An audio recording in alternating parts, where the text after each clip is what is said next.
What's up, everybody? Circus here, coming at you with another top 10. This one was requested after we did the XZ's monsters. Everybody was like, well, now you gotta do synchros. So now we're gonna do synchros, but just a little disclaimer is this is gonna be current synchros in the game. It'd be a much different list if it was all time. So, Very true. all right. And as we all know, I mean, this is the synchro era. It is 1 year after the synchro era came out, or 2 years, right? Yeah, So, 2 years now. all right, let's just get right in the list. I love counting things down. So here we go. Number 10. All right, number 10, the Shiranui package. Is that what we're gonna call it? That's what we're going to call it. Yeah, a lot of synchro monsters, unlike Exceed monsters, play into each other because, you can still synchro summon with a synchro monster where you can't Exceed summon with an Exceed monster because it's not a level, it's a rank.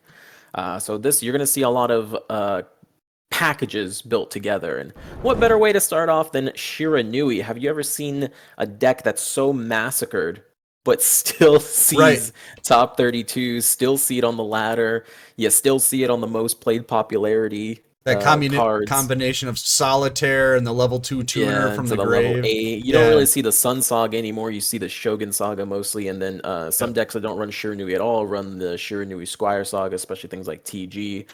But you still see it, which is pretty crazy, all things considered. Yeah, after all this time, And it really just goes to show it's one of the best synchro archetypes we've ever had in the game. Still standing strong, especially when it comes to ranked. It's still totally fine. That's what we're going to see a little bit on this list. Like you said, a lot of the synchros, they climb the ladder more. I know with XZs you can overlay or whatever, to rank up, but yeah, we see it a lot more right now with synchro. So you're going to see a lot more of these packages as we move forward. So that's right. All right, let's take a look at number 9. Number 9. All right, this one is a recent addition to the game.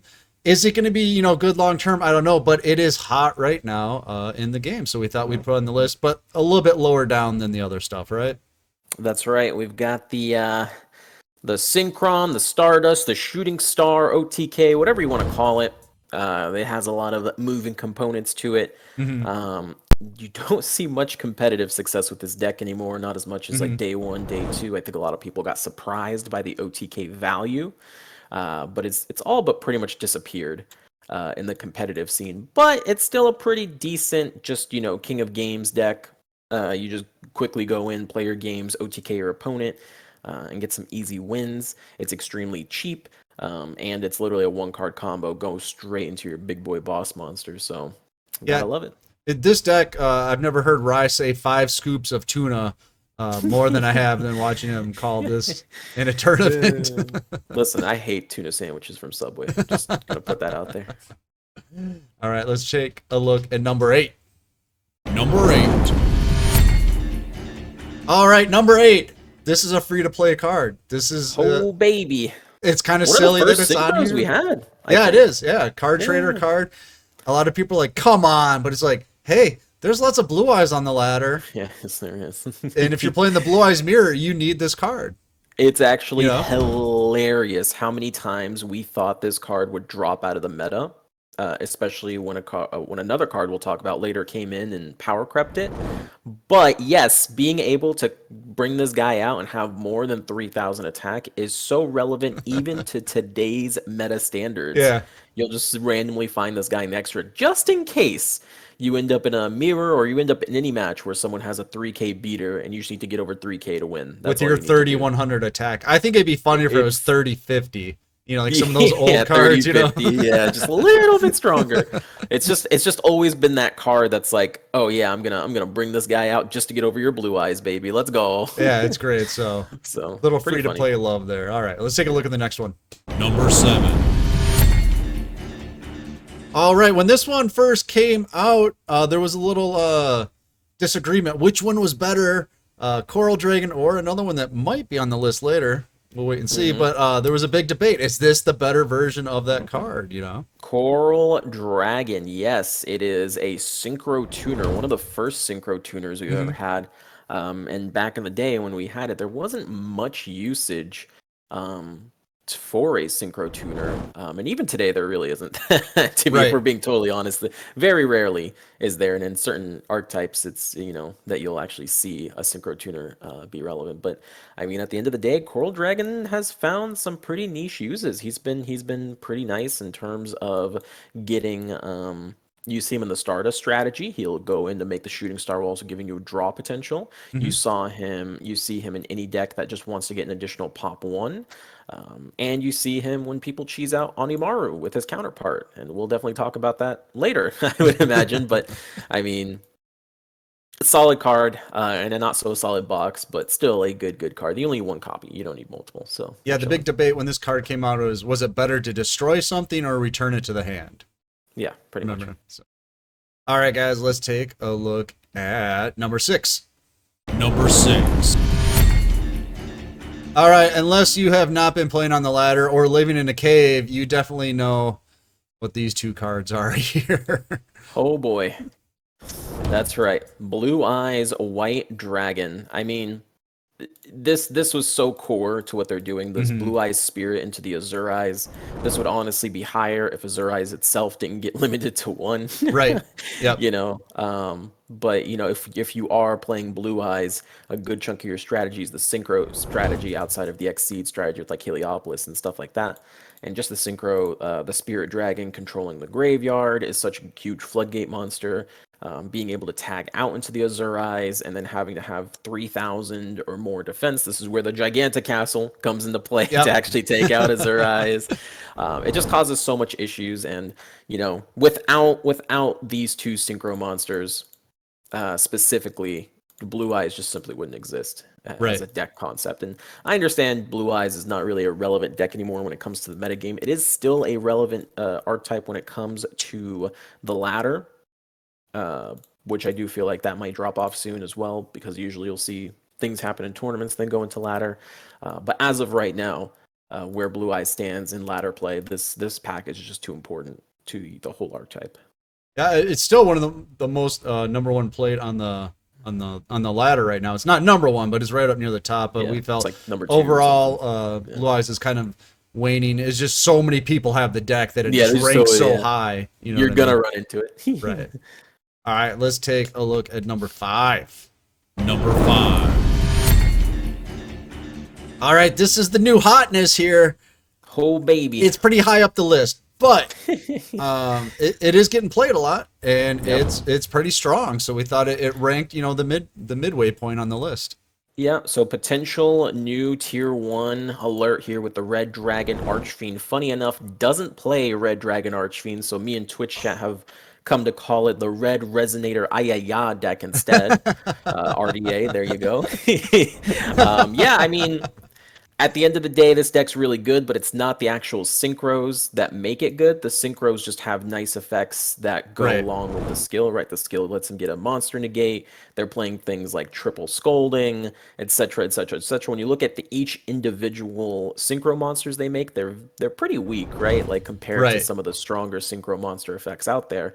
But it's just they can summon so many of them. Like getting the effect to just pop one monster, right, is not powerful in its own.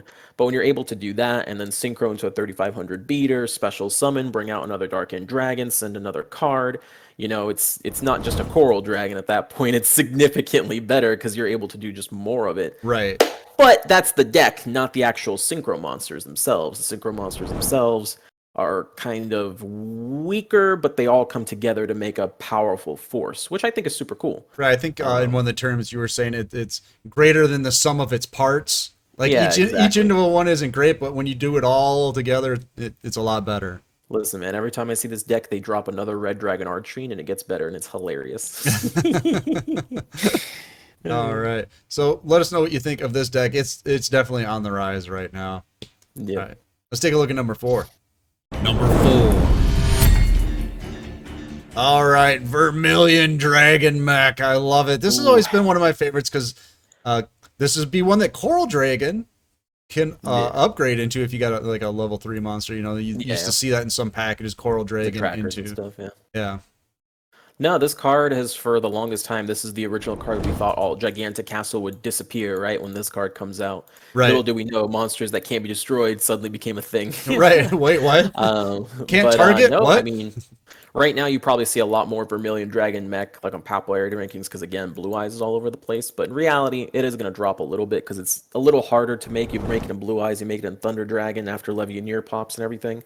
Solid monster, though. I mean, getting to pop any card on the board for banishing a tuner, and you're going to have a tuner because it's a synchro monster. So imagine being a synchro monster without a tuner. Anyway, and you know, like after that, you get to still swing for 2,700. So it's kind of like a Malevolent Sin. You know, if Malevolent Sin destroyed instead of just banished for a turn, you still get some attack points in for potential lethal push. Definitely was used more back in the past. Every deck was going into level 9 synchros, but because everyone was just playing level 1 tuners. But you still see him from time to time, and when you do, he usually has huge impact, usually forcing your opponent to use some back row, or you know, he's pushing for lethal pretty much. So really solid card. It's great because you can do it once per turn, right? And you banish the tuner.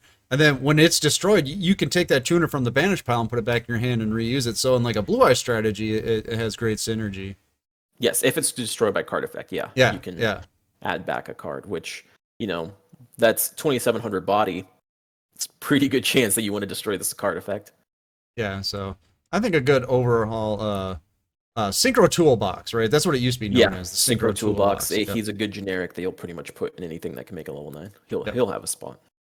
All right, we're getting to the top 3 now. Bum, ba-da-da. What's it going to be? Number 3. All right, here we go. This is number 3. This is one we were referring to with before with Coral Dragon, but Bryonac, however you want to say it. Bryonac. This is a good back in the day. This was the OTK card. Remember, this was the OTK. You see Bryo out on the field. You're like, all right, I lost. This guy's got like 5 cards in his hand. What am I gonna do? Pretty much, yeah. It's the better Coral Dragon in a vacuum, right? You can send away multiple cards, not just one. You can send away back row.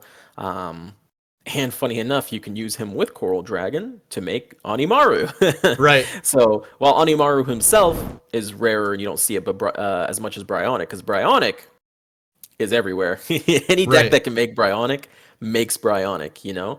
And it's really helpful to when, you know, it's a level 6, which means it can use things like Wielder, and all those things to quickly make this card. But pretty much any rogue strategy is using this card. Any non-rogue strategy is using this card. It's just an insane card and just flips the game on its head when it's summoned. And yeah, it's very easy to lethal. 2,300 body. You just need one more summon. Right. And it's over. GG. You win. Yeah. What else can you say? Great card. Yeah, it's just a great card. Yeah. All right. Well, let's take a look at the next one on the list then. Number 2. What could it be? Number 2. All right. Black Rose Dragon. Oh, What's baby. up? Yeah. Black Rose is, of course, insane. It's become more insane now that TGs can summon it on like your opponent's turn. Oh, that's the worst, isn't it? Oh, my You don't God. get to see it too much in tournaments because of like things like Book of Moon and stuff, right? You just stop them from doing that, but it's pretty funny when it happens. Right. Yeah, I mean, usually when someone Black Roses the board, that means they're going to OTK you that turn. They're just trying to clear up your entire board and try to do that. Any deck that can make level 7s is making a Black Rose Dragon at some point. Right. Even decks like Black Wings have started using, or before they died out, were using Black Rose Dragon. So, I mean, why wouldn't you? It's such a life. devastating card. You know? It's really hard to come back after getting Black Rosed. What do they? I got 3 monsters and 3 set back row. What could they possibly do? Now I summon Levianeer swing for. I don't know. I think there was one tournament because a lot of people forget that there's a secondary effect, and there was one tournament where they actually did that, and you like lost your mind because like you can banish like a plant monster, a plant tuner from your grave. It was a long time ago. Stromberg, the pumpkin, is a plant. You can like flip up a defense position monster, and then its attack becomes 0. Yeah. And then you swing in for game. No one ever uses that effect, but when you do, you're like, oh, yeah. It can be just as devastating, right?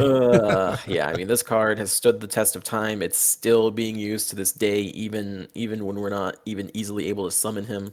It's just an insane card. Yep. All right, I feel like we need to get a drum roll ready. Here we are going into number 1. What's it gonna be? Number 1. All right, number 1, Cyber/Harpie Lady. This is probably one of the... You Wait, thought. What? What? Samurai Destroyer, baby. Let's go. Let's synchro. All right, Rye. What's going on no, I here? mean, listen, everyone wants to look at Cyber/Harpie and be like, best synchro ever. But it's only the best synchro because Harpies can make it by pretty much exceed summoning, right? You have 2 level 4s. You put them together, you synchro summon Cyber/Harpie Lady. If you actually had to play a level 4 tuner in your Harpie deck, this would be a garbage card. Right, like exactly. that, it would just not be good. You know what I mean? When any of your Harpie level 4 Harpie monsters become a tuner, you know? Yeah. Basically. You really don't see, you can't, it's a generic card, so you can see it in decks outside of Harpies, but you never do, and that's exactly why. Having a level 4 tuner plus a level 4 monster is pretty hard to, like, you know, have in a single turn without like 2 normal summons. So whenever I look at Cyber/Harpie Lady, while yes, technically it's a synchro monster, it's brought out through pretty much exceed means in, you know, the best deck in the game. So if you're looking at it from a technicality, okay, sure, whatever. But I'm looking at it as like an actual card, an actual synchro card. I wouldn't consider it the best unless you're playing Harpies specifically, in which case you're basically exceed summoning it. Well, it's like the Harpies all got together and like, all right, we need a synchro monster. How can we get through we need to find a loophole. What can we do? What can we do? Oh, any of us can be a tuner. Yeah, exactly. Yeah, it's just kind of like, what? That doesn't even make sense. Right. Like, How does that work? If you change that line and you have to use a tuner, think how awful that would be. I have to have a level 4 tuner and a Harpie Lady. You are tripping. I'm not doing that. You know, so for that reason, you know, I'm not willing to really put this on the list because if I ignore Harpies as an archetype and look at this card and try to put it in other decks, it just doesn't work. You know, it's just not a thing. Right. All right. So let's get to the real number 1, Sam Destroyer. Samurai Destroyer. I always say this. If Samurai Destroyer is in your deck and you're able to summon it, it is your boss monster. That's it. Yep. That's just the end of the day. If it gets destroyed, it can just resummon itself endlessly from the graveyard, you know, because it just lets you summon a machine type just endlessly. If it swings in, it turns off all effects. Not you know, you can't activate effects. It turns them off. Your Fortune Lady Every has a bajillion attack points. You swing in a Samurai Destroyer, it goes back to 0. You lose. Right. You have Sphere Karibos, whatever. You can't use them. Yeah. This card, when it comes out, is just such a power move, and it's pretty much any deck that can make Black Rose can make this card too. You're making the Squire Saga. You're going into Black Rose. You're going into Sam Destroyer. Yeah, all this is in one deck. You know? Yeah, this card, anything can make level 7 can make this, and this is like the level 7 you want to make if you can. Right. It's a rare. No one. it's like on it's just really strong. What can I say about it? It's a great card. It's a reminiscent of the original card that shut everything down, and that was Armades. Yeah. That's my honorable mention.